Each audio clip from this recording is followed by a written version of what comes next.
Welcome back, assholes. Today, we're diving into the dark and horrifying depths of one of the most damnably disappointing games I've ever had the displeasure of jamming into my glorious Game Boy. I'm talking about the Castlevania adventure.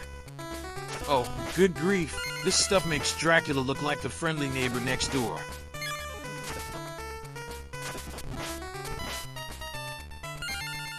Grab this cartridge, folks.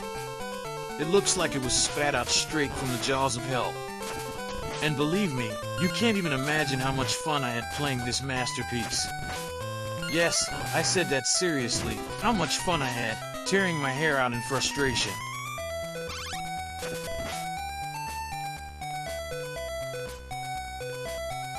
Let's start with the graphics. Oh, sweet mother of God. I've seen more beautiful monsters than my 3-year-old nephew's drawing.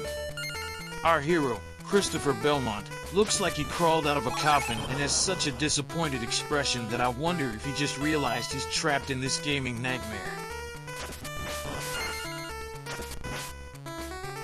The music? Oh, magnificent. I feel like I have a choir of vampires sucking my soul out while desperately trying to jump on those damn wobbly platforms. And speaking of jumping, Christopher's jump looks more like an attempt to gracefully float to his death.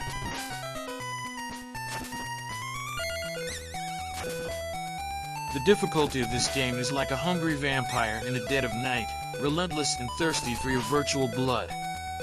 I wonder if the programmers were trying to make us experience a vampire hunter's ordeal or just trying to make us quit playing forever.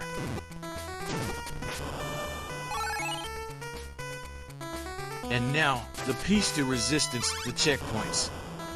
Oh, yes, those don't exist. Imagine traversing a diabolical maze, battling the most annoying enemies in the world, and then, bam, you die. Back to square one. But sure, thanks a million, Konami, for making me feel like a sadistic puppet in Dracula's hands.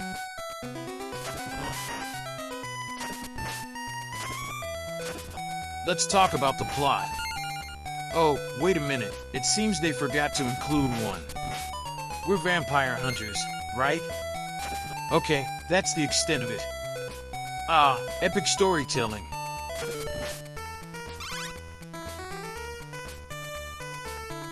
The Castlevania Adventure was the first game in the Castlevania series to be released for the Game Boy in 1989. It introduced the storyline of Christopher Belmont, the descendant of the Belmont family engaged in the battle against the vampire lord, Dracula.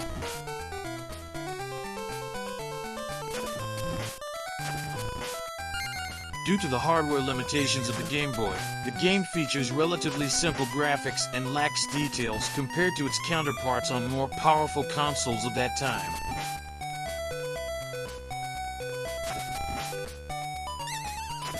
The Castlevania Adventure is known for its high difficulty. The absence of checkpoints throughout the levels and somewhat clumsy controls contributed to making the game particularly challenging.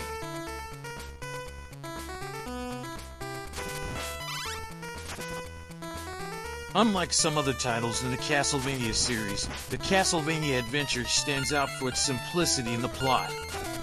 The story primarily focuses on Christopher Belmont's mission to defeat Dracula, without too many elaborate subplots.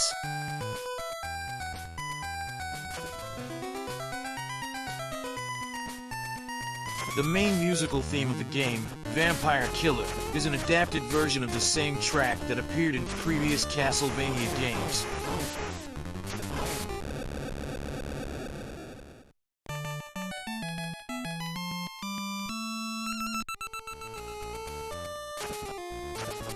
Unlike some later games in the series, the Castlevania Adventure doesn't feature many of the features that would become common, such as the use of secondary weapons or the ability to backtrack through levels.